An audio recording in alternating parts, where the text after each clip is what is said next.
A very good evening to you all, and welcome to today's class, our class of CCNA. We'll be looking at Module 9 of our instructor training course for the CCNA1 class, and we'll be focusing on the topic address resolution. Address resolution. Okay. We'll be looking at the concept of MAC address and IP address, and then we will compare the roles of MAC and then the IP address. We'll also be looking at the address resolution protocol and describe the purpose of ARP. And then we'll look at neighbor discovery, and we'll also describe the operations of IP version 6 neighbor discovery. This module is a very short module, so we'll be looking at module 9, and then we'll look at a packet tracer activity, after which we'll look at module 10, which is another short module, and then we'll look at a packet tracer activity. Okay, MAC address and IP. You remember that in our OSI model, we discussed that the switches function at the layer 2 of the OSI model. All right. Now, when we are talking about MAC address, it is focused on layer 2. When we are talking about IP address, it is focused on layer 3. But there are two primary addresses assigned to these devices on an Ethernet LAN, which is the layer 2 address as the MAC address, and it is actually used for network interface card communications on the same Ethernet. For instance, you see that this PC1 is talking to this PC2, and they are within the same subnet, if you look at it. So within the same subnet, you just need a particular switch, and then they can relate to each other. They don't need a router in order to convey that. Okay. Then you have a layer 3, which is the logical address, and is used to send a packet from source to destination device to the destination device. So the layer 2 addresses are used to deliver frames from one network interface card to another network interface card on the same network. If a destination IP address is on the same network, the destination MAC address will be sent to the destination device. Okay, so that is how it works. Now, when the destination IP address is not on the same network, the destination MAC address is that of the default gateway. So this PC1 here is .10, okay? And it wants to send a device, let's say, to PC2 here. But you see that PC1 is sitting on 192.168.10.0 network /24. But PC2 is on a different segment, which is 10.1.1.0 /24.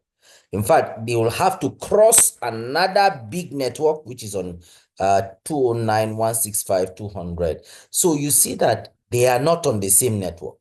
So in this particular case, PC1 here, when it is building its header information, it will use the MAC address of the default gateway here. So you see that the source address will be AAAA, which is the MAC address of PC1.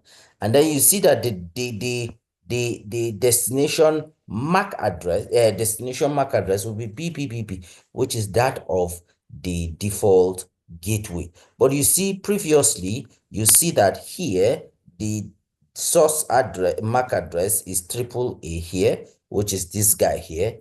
And then the destination MAC address straight away is 5555, which is this guy here. So because it is on the same network, they don't need the router. But in this particular case, they need the router because that's going to be the default gateway. But observe and see, the IP address of the source device remains this 192.168.10.10. The destination IP remains this 10.1.1.10, which is this particular IP address of this machine. So it does not change. So address resolution protocol is actually used by the IP version 4 to associate these IP version 4 addresses to the device with the MAC address of the network interface card. So, but in version 6, the ICMP version 6 is then used by the IP version 6 to associate the IP version 6 address of the device with the MAC address of the device network interface card. So this is basically how it works when it comes to remote. Because if this guy now forwards the frame to this default gateway, this router is going to decapsulate it, and then after which it will re-encapsulate. And when this router 1 is re-encapsulating, from here, it will use the destination MAC address. Source address will be CCCC. Destination MAC address will be DDDD. Okay, that's what it's going to use as destination MAC address. Then from here, router 2 will also re-encapsulate with a source MAC address as EEEE, then the destination MAC address, which is this guy, right? Now, let's look at the concept of address resolution protocol, okay? The concept of address resolution protocol is basically when there is maybe MAC address and there is no IP, or there is an IP address and they don't know the MAC address. Okay, so the device uses the address resolution protocol to determine the destination MAC address of the local device when it knows its own IP version 4 address. So the ARP provides two basic functions. One, it resolves the IP version 4 address to the MAC address, and then it maintains the ARP table of the IP version 4 to MAC address. What are we saying here? We are saying that when the device is building its header information, we said layer 2 is going to build it with the source and destination MAC addresses. And because the MAC addresses is like hop to hop, all right, as the traffic moves on the network, the IP address does not change. So if PC1 here is building it and it says that I need to send information to 192.168.1.7, which is this H4 like this here. So H1 wants to send information to H4. And it says, but I only have the IP address. I don't know the MAC address of that particular device. So it is building its information base, or is building its header information. So it has the destination IP address, but it does not know the MAC address, because when it is sending the frame, it has to send it that particular way. What will it do then? What it will do is that it will send the message to this switch, and it will send a broadcast.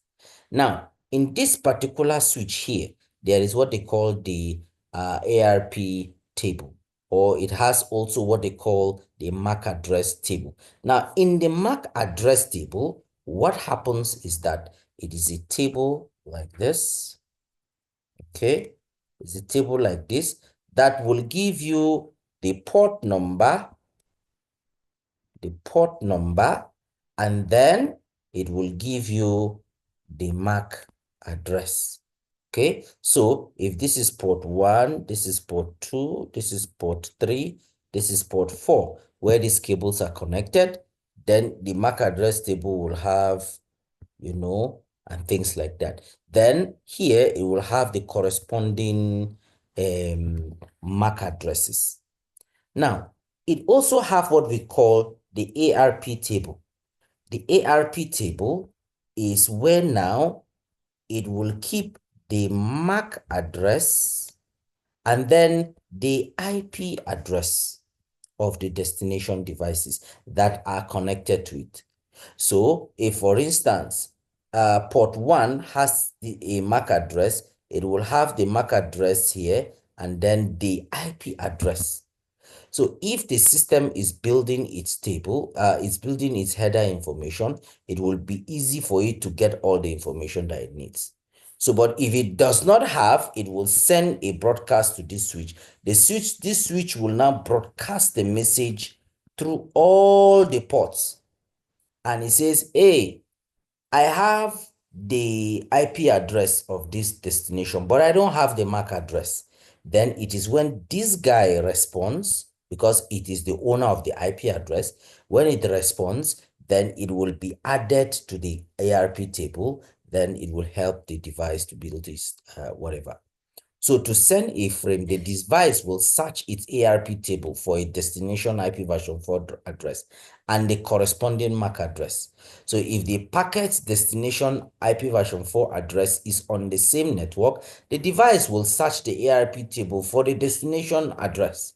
But if the destination IP version 4 address is on a different network, the device will search the IRP table for the default gateway, like we said earlier.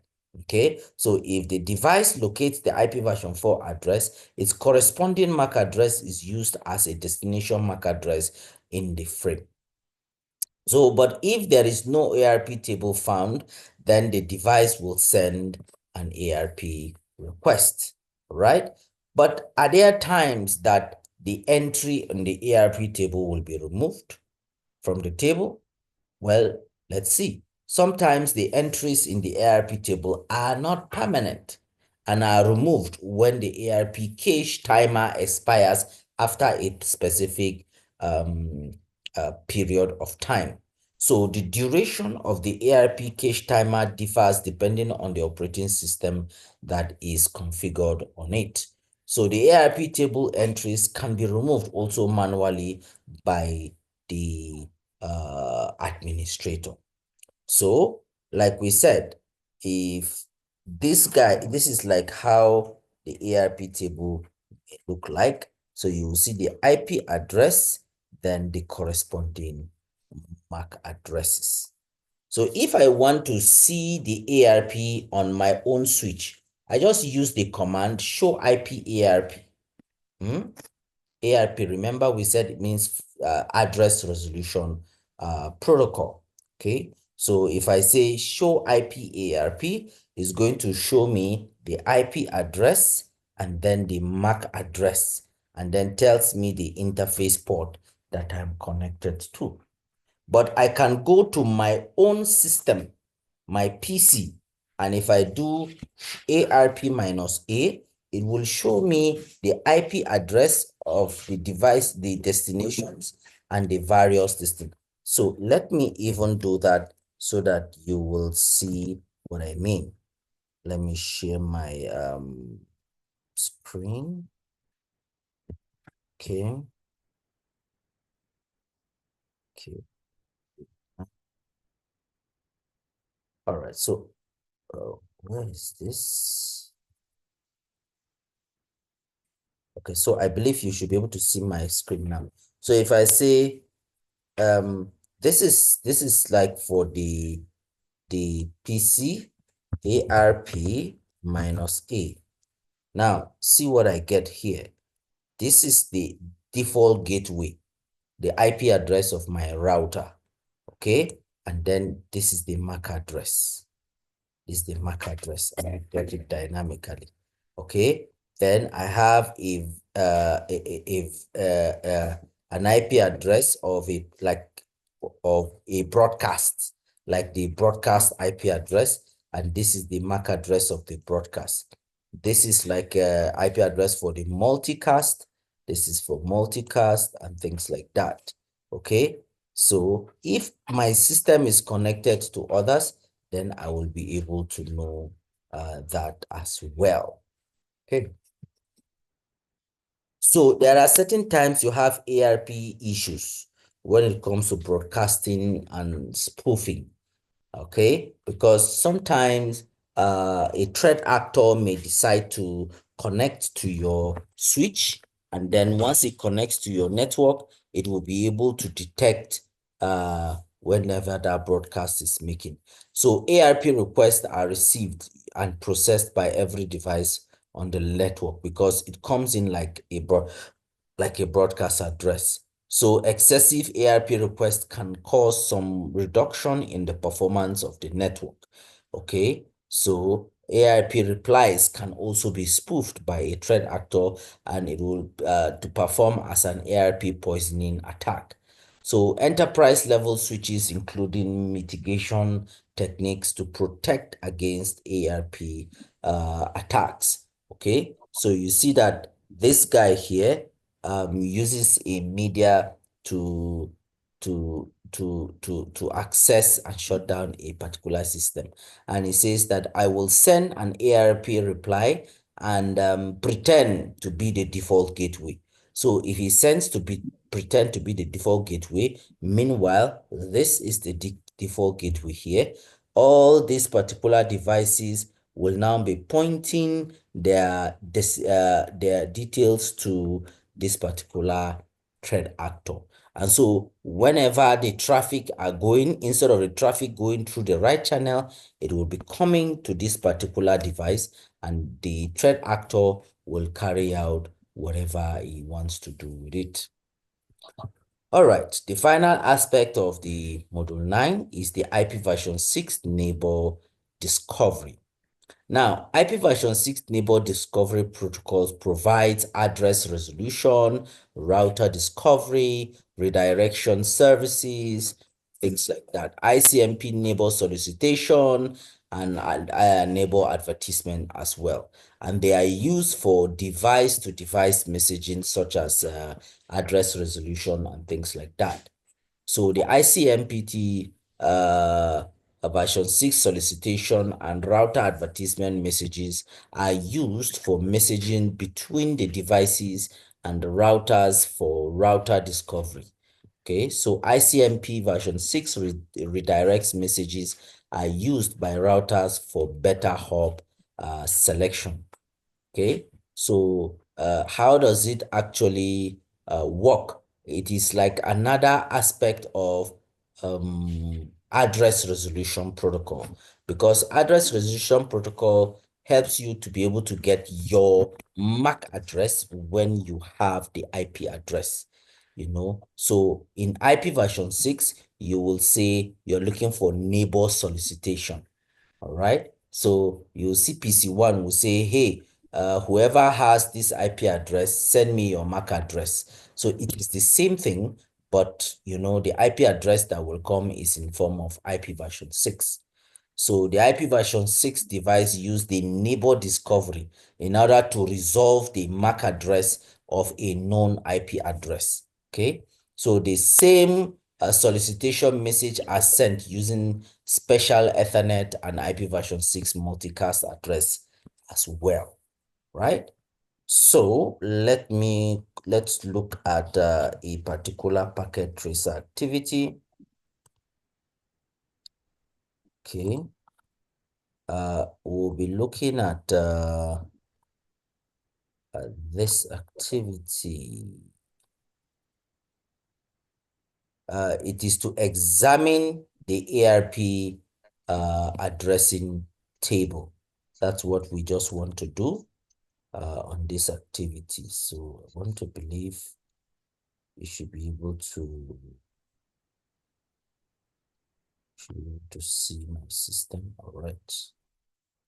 Okay, so in this activity, let me drag this down like this.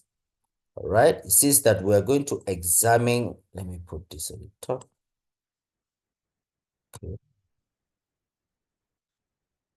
It says that we're going to examine an ARP request. Okay, then we will examine a switch MAC address table. Then we will examine the ARP process in remote communication.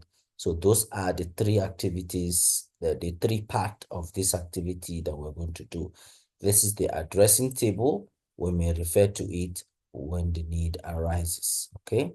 And the background says that this activity is optimized by viewing PDUs. Remember, PDU stands for Portable Data Unit. These devices are already configured, and you will gather PDU information in simulation mode and answer a series of questions about the data that you collect. Okay. Then the part 1 in the examination, step 1 says, generate ARP request by pinging 172.168.1.16.31.3 from this particular machine.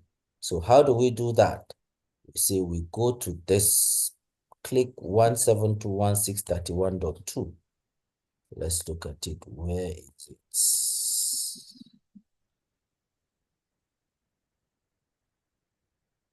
It's 172. I guess this is it. Guess this is it. No, this is 31.3. So it's not this one. So then it should be this one then. Look at the IP address 31.2. Good. Okay. So okay, I guess you guys may not be seeing it. Let me share it. Sorry.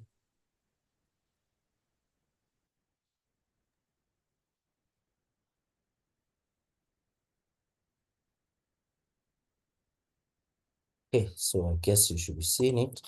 All right, so I come back. This is the topology. This is topology. And the instruction says click 172.168.1.2 and open the command prompt. That is A. So we're going to click this guy here. Once we click this guy here,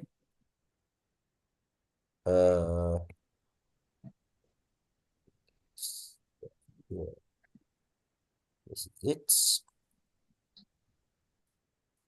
And then we go to command prompt. How do we go there? We go click desktop here and we click command prompt here.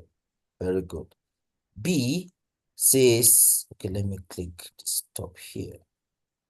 B says enter the ARP -D command to clear the ARP flash table. So I will see ARP D. So I've cleared it. Then C says enter the simulation mode and enter the ping command. So let's go to simulation mode here. Okay. See our simulation mode. I'll click the simulation mode. Then they say we should ping 172.168.31.3. Right? So we ping 172.168.31.3. Okay. Now it says two PDUs will be generated. The ping command cannot complete the ICMP packet without knowing the MAC address of the destination. So the computer sends ARP broadcast frame to find the MAC address of the destination. So that is what is going to happen. So this is click the capture forward once. The ARP table and the ARP PDU moves switch 1 while the ICMP PDU disappears, waiting for the ARP reply to open. So I'm going to minimize this here to drag this guy here. Then we're supposed to let me expand this. All right. So this is where we're pinging from. So the moment we click this, it's going to leave here and come to switch 1. Okay. So it leaves and comes to switch 1. That is what it's doing. And then from here, then you see it sends a broadcast, which means it's going to send a message to all the ports. So it has sent the ports to this guy. It has sent the ports to this guy. It has sent the ports to this. So that's like the broadcast, all of them. So you see this, the one on the router is showing X, which means I am not the owner of this IP address. The one here is sending the same. I am not the owner. But you see this guy here. This guy here seems to be the owner. All right. So if I click next again, So you see, this is the guy that replies. This guy that is the owner is the guy that replies. So by this his reply, you will see that the MAC address will be built into the table. All right, you can see the MAC address will come into the table. And then it will now take it back to this system that generated the particular request. Once it brings it to this guy will now generate the header information required, then begin the pinging process. Okay, so you see up to now, if you look at this side, there's no reply whatsoever. Why? Because it's trying to build the information in the header, it's doing the encapsulation process. By the time I go back here, you see the message now comes to this switch, and this time around, you see it did not send a broadcast. The switch did not send to everybody. The message just left here, came to this switch and came here directly. Why did it do so? Because now it has the information that is being required. And then this guy will now reply and go back. Now, see what happens here. At this process, you see there's a reply, there's a response that we have gotten. Okay, there's a response that we have gotten. So, from our packet tracer, where's the activity? Where did I even keep it myself? Minimize it back.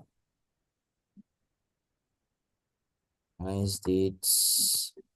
Where did I keep it? Where did I? Okay, here is it here. Right. No, it's not this guy. Where did I keep it? Okay, this is it. Okay. So it says open the PDU in layer 2. What happened to the source and destination MAC address? Okay, click capture and forward until the PDU disk remains. How many times will it go? So if I come here, this is it. Where are we? All right. Let me just expand this a little. Expand this a little. Good. So you see, if I click continuously like this, you see the message will have gone. So you see, it will keep moving. You see, it will still come and go. It will still come and go. Things like that. So that is the process. That is the process that it takes for this thing. And this happens because it has built the ARP table. So if I come here, and then I click command here. If I say, for instance, this is on the switch. If I enter the switch and I say, if I say show MAC address table, show MAC address, sorry. Show MAC address table. Very good. You see, the MAC address table, it tells me the MAC address and the port number. The MAC address and the port number. The MAC address and the port number. But if I say show ARP, let me see. Okay, is it that I've cleared it? Show ARP. This is not showing me anything. We're going to check it very soon and find out when it builds it. Okay, so the next thing this guy is telling us is, okay, we are in simulation mode. So we need to exit simulation mode. We need to exit simulation mode. Okay, close this guy. Then we go back to real time.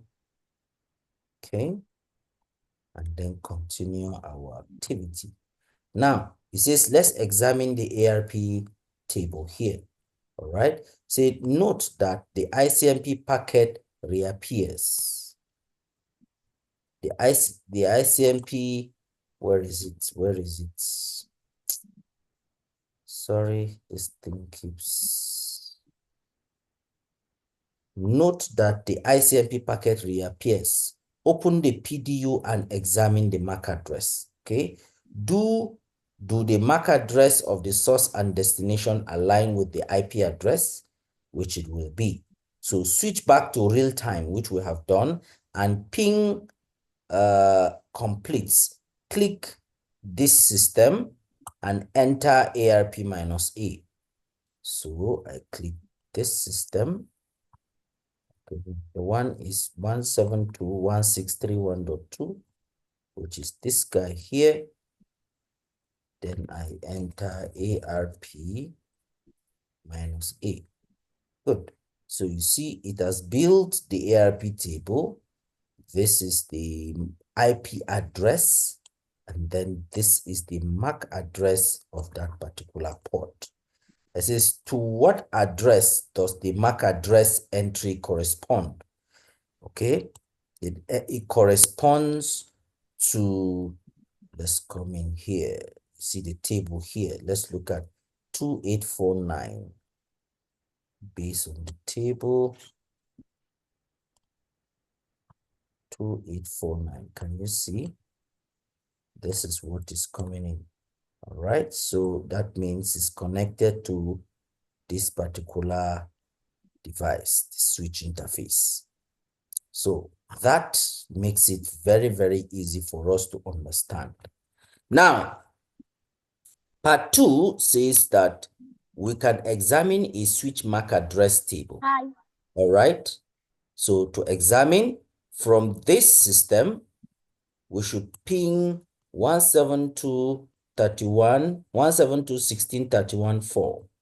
So I can ping 172.16.31.4. So I'm pinging, I'm getting my reply. It says click the 10.10.10.2 and open the command prompt. Where is the 10.10.10.2? Let me minimize this. I think it's this. This is the 3. All right, so this is 10.10.10.2. They say we should check the command prompt. So I'll come to desktop, come to command prompt here. It says, enter the command prompt, enter ping 10.10.10.3. Right, so I say ping 10.10.10.3. Right, so I'm getting a reply. It says how many replies was sent, how many was received. So we have 4 replies sent, 4 was received. How do you know? You can see it here. How many packets sent, how many packets received. This is it here. Now it says examine the MAC address table on the switches. So I'll go to switch 1, click this and say show MAC address table command, which we did earlier. So we go to switch 1, right? And then we use the command show MAC address table. Now that we have done, you see that there's a difference, there's an addition in the MAC address table. This is what we did earlier. We had 3 entries, but now if you observe, we have 4 entries, okay? Because the switch was able to build more information. It says, does the entry correspond to those in the table above? That is this table. If you verify, you will see that it corresponds. Okay. Then it says click switch 0 and then the command line interface, enter the show MAC address command. So I go to this switch 0 here.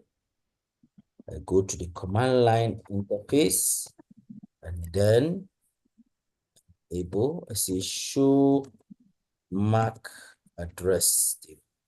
So you see as it is now here, we have 3 entries. Okay.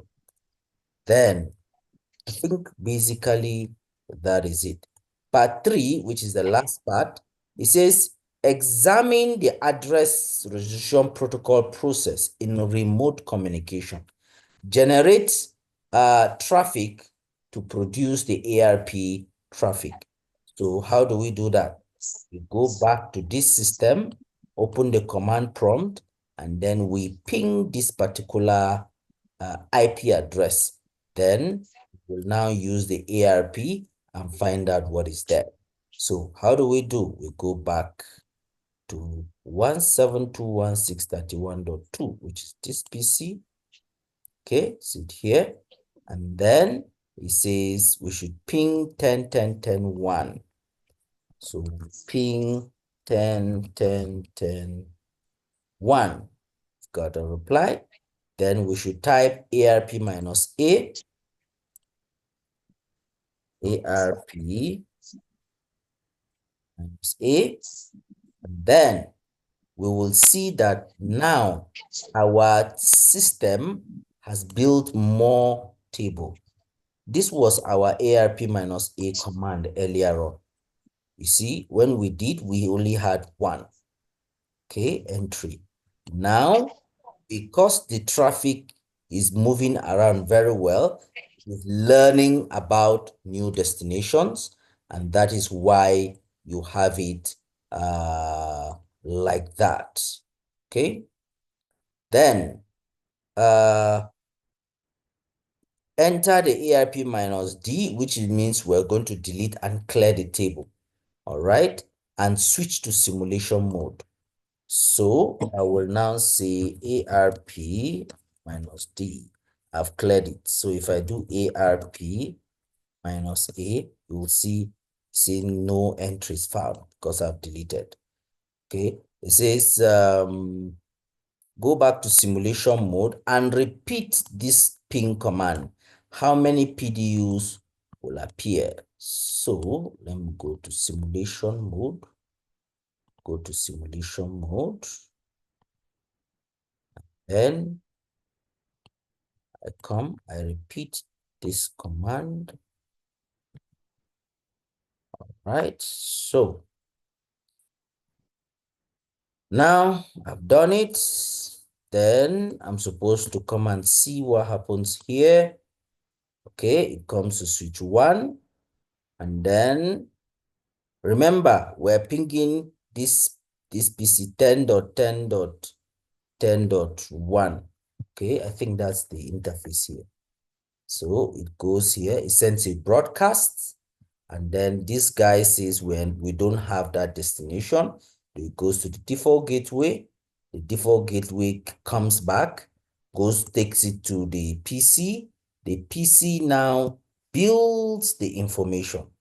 Okay, the PC now builds the information, and then it goes there. And then after the header information have been added, it can now go out of the router to router 0. And you see, and then from router 0, it has gotten it. It will now take a reply back to the particular PC. All right. Why is it so? Because the destination IP address is the interface of this particular router. Okay. So that is it. This is how it goes. So with this activity, you will be able to understand how the ARP is gotten and how it is actually done. Okay. Now we will continue and go to module 10, right? In module 10 is also another brief module. We'll be looking at basic router configuration. Basic router configuration. And we'll be focusing on initial router settings router interfaces, and then configure the default gateway. So let's look at how to configure initial router settings. Now, this you remember very frequently because we have done it when we were configuring the switch. Okay, while we were configuring the switch, we had already done this. So it's a similar thing that we did with the switch we're going to do here. So what we're going to do, you configure the device name. All right, and to do the device name, you just use the command host name and then you give it a name. After that, you configure your privilege executive mode, create a password. All right, and remember, we've done how to create enable secret, and then you put in your password. Then the next thing is to configure your console line, that is your console port. Okay, you go to line console 0, and then you type password, and then you put in your password, then you use the login command. You see, all these things are exactly how we did it in the switch. Okay, then you come to configure your virtual terminal lines. Now, you see, this is where there's a little difference. In the switch, we configure it line VTY 0 to 15 because there are 16 virtual terminal lines.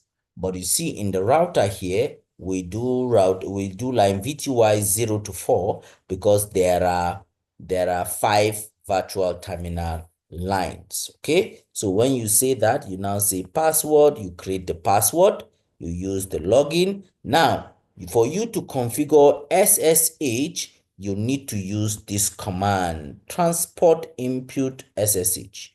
All right, transport input SSH. If you are just using telnet, you will now say transport input telnet. Okay, then for you to encrypt your passwords, you use service password encryption, and then it's going to encrypt all your password. For you to put banner, you just say banner MOTD, and then you put your delimiting character, and then you do that. Then copy running config, startup config, where you save your configuration. You see that these steps are exactly what we did in the switch, except for the VTY lines where we use 0 to 15 in the switch, but here we're using 0 to 4. Okay, so this is like an example of doing the command. So I say host name router 1. All right, the moment I do that, you see my name changes to router 1. And then to do password on privilege mode, I'll say enable secret. Then I create the secret. Then I go to console port, line console 0, password, then I put my password. Then I type login. Remember, the idea of the login is so that this will be activated at the point of login. Then I say line VTY 0 to 4, and then I create their password as Cisco. All right, and then I say login. Then at the end of it, I now put transport input SSH or telnet because that is whichever one that I'm going to do. Then I exit. Then service password encryption. This will encrypt all my password. Then I create a banner MOTD. Then I use my delimiting character. All right, at the end of it, I close with my delimiting character. Then I exit and then copy running config, startup config. I have saved mine. As simple as that. Now, in the router cases, you need to configure the interface. You see, what we did in the switches is all those basic configuration. But in the router's case, you will need to configure the interfaces, and you do so by assigning IP addresses on those particular interfaces. And the syntax to do that is, first of all, you have to go to the interface particularly you want to configure. So if I have a router like this, and then this router has two interfaces, all right, maybe this is interface S0/0, and this is interface F0/0. You see, for me to configure a particular interface, I need to first of all enter into that interface, and that is by typing the interface number. Okay, then you can put description. Maybe just for documentation, you say one interface or link to Senate building or link to ISP or something like that. You just give it a description. And then you now assign an IP address to that interface by typing IP address. Then you type the IP address, then space the subnet mask. Okay, you have to give a space, then the subnet mask. If it is an IP version 6, you type IPv6. So you see the difference between these two commands is that the V6 just have V6 at the end. So IPv6 address, then you type the IPv6 address. Then the IP version 6 does not use a subnet mask. It's usually what we call the prefix length. Okay, so this prefix length is like the same thing you have in the version 4, where you see /24, /25, and things like that. So in the IP version 6, that is what it used. Now, interestingly, after you finish configuring your interface, you must use the command no shutdown. This is the command that will activate the interface at the end of the day. All right. So that is it. So for instance, now we want to configure router 1 here. You see that we'll enter the interface. This is gigabit 0/0. This is gigabit 0/1. Okay, so you see this is gigabit 0/0. Then we put description link to LAN. That is this one now. This is what we are configuring. Then the IP address. Then you see 192.168.10.1, because this is the .1 that is there. And then the subnet mask 255.255.255.0 because it is /24. Now it also has an IP version 6.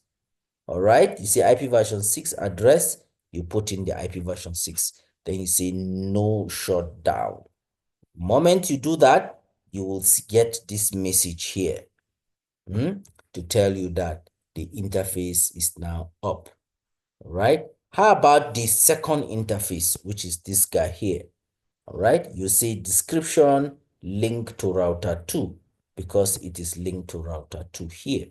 And then you put your IP address and then your subnet mask. So you see the subnet mask here is /30, which is a subnet mask of 255.255.255.252. Okay. And then you enter the IP version 6 address, no shutdown, and then your link has been changed from down to up. Then as simple as that, you're good. You want to verify, all you need to do is use the command show IP interface brief. Now, it is very important or best practice for a network administrator to know as many commands as possible, because the commands are handy when you want to do troubleshooting. Once you have a problem on your link and you want to fix it, you want to verify problem, and then you want to fix it. Okay, so if I say show IP interface brief, it's going to give me all the interfaces, their IP addresses, and their current status, whether they are up or not. But if I want to get some particular information about the interfaces, I can say show IP, then I'll specify the interface. All right, I'll specify it, then it will give me the interfaces. But this summary one, this brief gives me a summary for both IP version 4 and IP version 6, right? So these are like verification command. Show IP interface brief, and then it displays all the interfaces, the IP address, and their current status. If you want to run the same command for version 6, the only difference is that you just add version 6 in it. If you want to say show IP route to give you the entire content of the routing table, if you want to check that of IP version 6, just add V6 at the end of it. If you are saying show interfaces, that will give you detailed statistics of all the interface on the network. whether it is IP version 4 or IP version 6, it doesn't matter. All right. So if you now say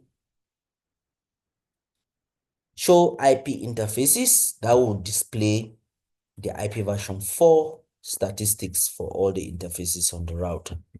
Then for the same command, IP version 6 will give you a similar details, but for IP version 6, right? View status of all interfaces by this command that we have done. We have just talked about it now. So if I do show IP route, it gives me the routing table. Now, let's look at this routing table. You see there is a C, which is a connected network. There is an L, which is a local network. Ojo, I've seen your hand. You have a question? Maybe when I'm done, then you'll be able to answer, you'll be able to ask your question. Then once you see a C is connected networks, when you see an L is a local network. The same thing goes for version 6. But now if I do show interfaces and I specify the interface, you see I'm going to get more details about that interface. Okay, I did not say show IP interface brief. Now I'm saying show interface and I specify. It's going to tell me, yes, the status of the protocol of the interface. It's going to tell me the MAC address of the interface. It's going to tell me the description. It's going to tell me the IP address. It will tell me the bandwidth connected. Give me a lot of information and statistics that are on that particular interface. Okay, the same thing goes for IP version 6. All right, we're almost done. How about when you want to configure a default gateway? The default gateway, like we said, is the interface where all your devices will push their traffic to when they are going outside their local network. So if I see this network like this, if PC1 wants to talk to PC2, it just comes maybe to the switch and then this. It doesn't have anything to do with the router. But if PC1 wants to talk to PC3, that is where the router comes in because it's leaving its own network. Look at it, the IP address that segments the network. This IP address is 192.168.10.0 network. But you see this one here is 192.168.11.0. So because you have two different IP addresses, one of the job of the router is to segment the network. So it's going to segment the network based on the IP addresses. Okay. So a switch must have a default gateway address configured to remotely manage the switch, because if I want to manage this particular switch, I must give it an IP address on that VLAN 1. Okay, so and then I will also have to give it a default gateway so that I can remotely, this person here can sit anywhere and then remotely log into this switch and manage it. All right, so that is that. Let's look at the packet tracer. Let's look at the packet tracer that is there. Now, the packet tracer is to connect to connect a router to a LAN. Okay, this is the table. And then we're supposed to display the router information, configure the router interfaces, verify the configuration. All right. So in this activity, you will use various show commands to display the current state of the router. You will then use the addressing table to configure the router Ethernet interfaces. Finally, you will use commands to verify your last and test your configuration. It says, note, the routers in these activities are partially configured. Some of the configurations are not covered in this course, but they are provided to assist you using the verification commands, right? Then part 1, display router information. How do we go about it? It says click on the device, click a device, and then click the command line tab to access the command line directly. The console password is Cisco. The privilege password is class. So, which command displays the statistics of all interfaces configured on the router? We have seen that. Okay, you do show interfaces, then you specify the interface. Right? Which command displays the information about serial 000 interface only? So let's pick in the router. Let's pick in maybe router 1. We'll go to command line interface, coming this way. Then it says Cisco enable C class. So if I say show IP interface brief, it's going to tell me, let's see, let me make it this way. It's telling me that interfaces IP addresses were not assigned to gigabit 00, gigabit 01. IP have been assigned to serial 00, and nothing else has been configured in terms of IP. So how about let's check show run. Okay, we can see that the host name has been configured. Its password has been created and encrypted. Okay, let's go to the line modes. Okay, the line modes, where are you? Okay, a particular routing, dynamic routing protocol configured. Line console was configured and encrypted, and so on and so forth. VTY was not configured. What is, I think the login command is there. Okay, so what we'll do, let's go to the table that we're giving and see if we can configure router 1. This is router 1. So our job now is to put in these addresses. All right, so I'm going to go to G0/0.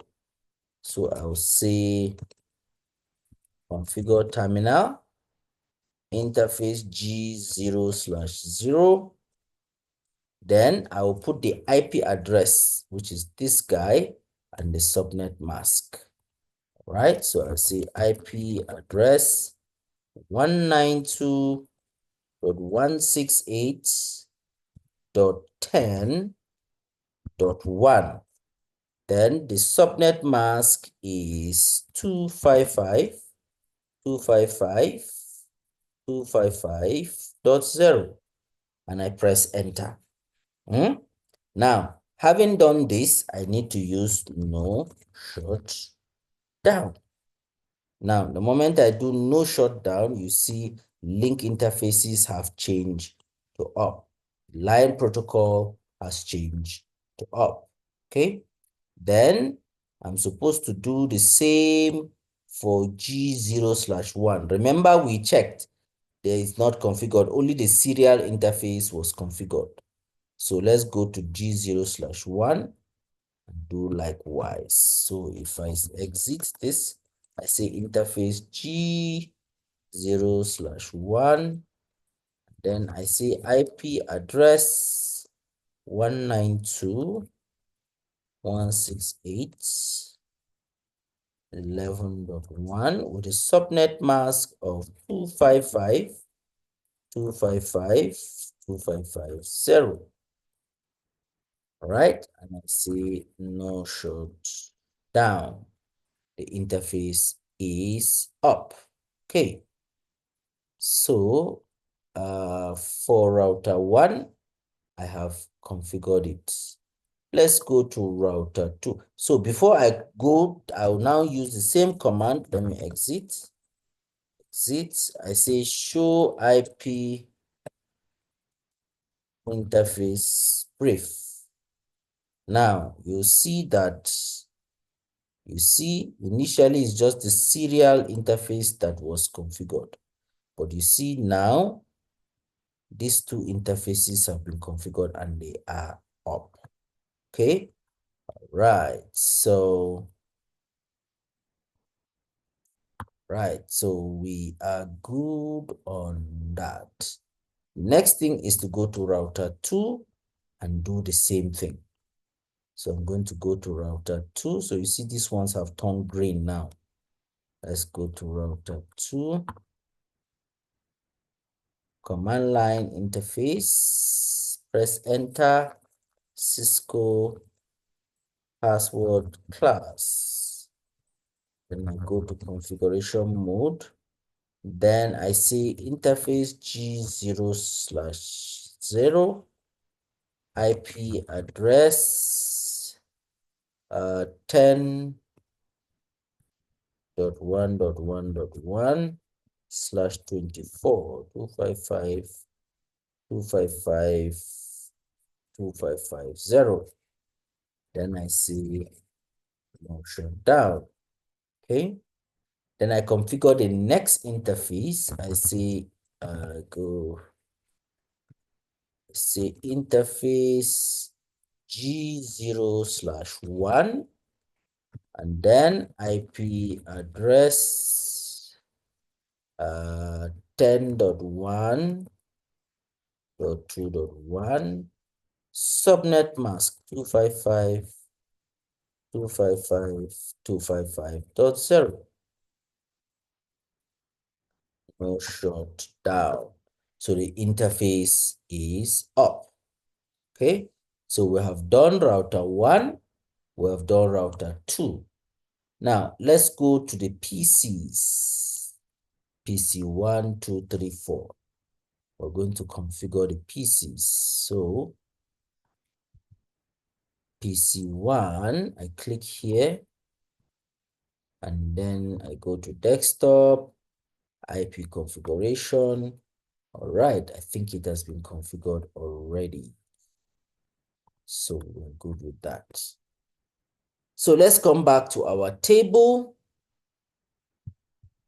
Let's come back here, our configuration. All right. It says, okay, this is what we have done. Okay, we have done.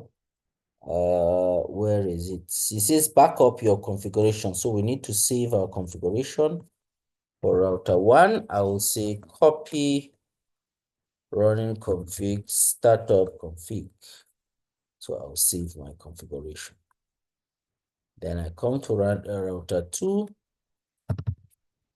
exit, I say copy running config startup config. Okay, so I have saved my work. Okay. The next thing is to check the routing table. So let me see this routing table, whether it has populated. Now, if I say show IP route, it is showing me it has learned this through OSPF. This is dynamically. All right, it has learned about the remote network. Then it has learned about this local network and a connected network. And it has also this guy. So you see the router, this is the routing table of the router. This is the routing table of the router. So, and it's saying how many connected routes you see to decide.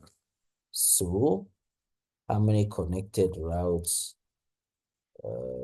Anywhere there's a C, 1, 2, 3. All right. How many OSPF routes? There are 2. 1, 2. Okay. Right. This is test end-to-end connectivity across the network from PC1 to PC4, things like that.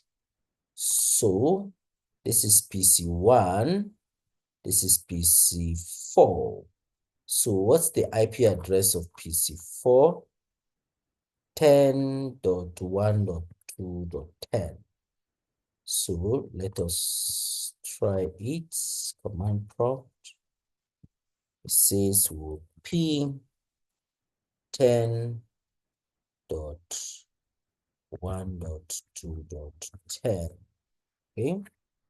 So it's building the ARP table before it will begin to reply. Can you see? It's replying. So good. All right. So this is where we come to the end of today's class, unless maybe we have questions. We have questions. All right. So I see hand of Ojo Olufemi. You can mute yourself and ask your question.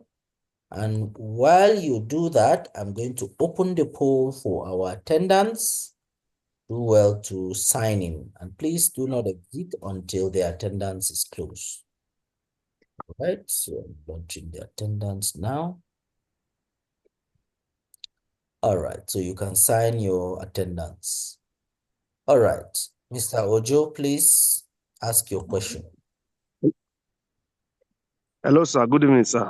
Good evening. Thank you very much for the good job you are doing. Thank you. Quick one. The topology you use for the router configuration.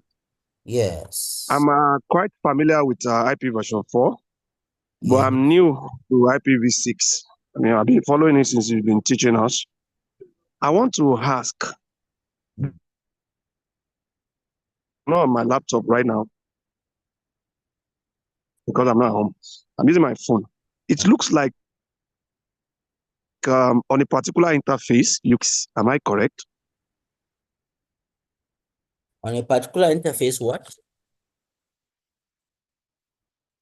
Or are they on different interfaces? Okay. Oh, On the yes. router. On The one topology you particular showed us. interface, you I can noticed that. on one particular interface, you can have both IP version 4. I noticed that you IP configure version IPv4 6. and IPv6. Yes, you can have both So I don't know if it's IP on a version. particular interface or different interfaces. Is on the same interface. You can have both IP version 4 and IP Okay. version Is 6. it possible? Well, yes. Mm.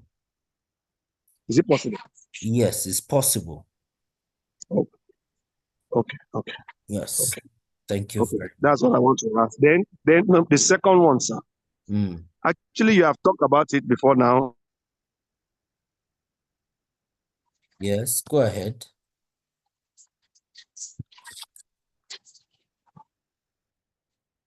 I'm listening.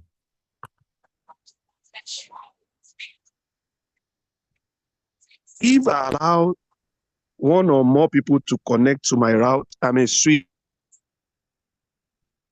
remotely or routers remotely. Is it not possible that two or more persons can cause confusion to the configuration if they are able to access the router simultaneously or at different times? All right. I think it's a very good question. Hello, do you get that, sir? Yes, I got that. I got that. Hello? I got that. I can hear you. I can hear you. Yes. Hello? I can hear you. Can you get that, sir? Yes, I've gotten that. Okay. So the answer to your question is that as a network administrator, you can create and give different rights to different people for them to do different things if you so wish. Okay. But usually we advise that the fewer people that manage a device, the better. The fewer, the better. Okay. But if the need arises that you need to give multiple people, then you need to create account and give them different rights.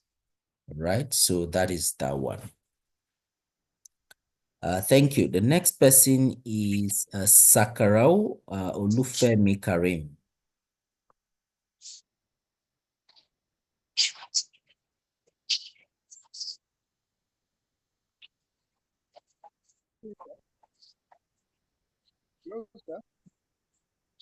Yes. Look at the checkpoint, the last check, second check. I tried to possible to do the first, but I could not. It doesn't populate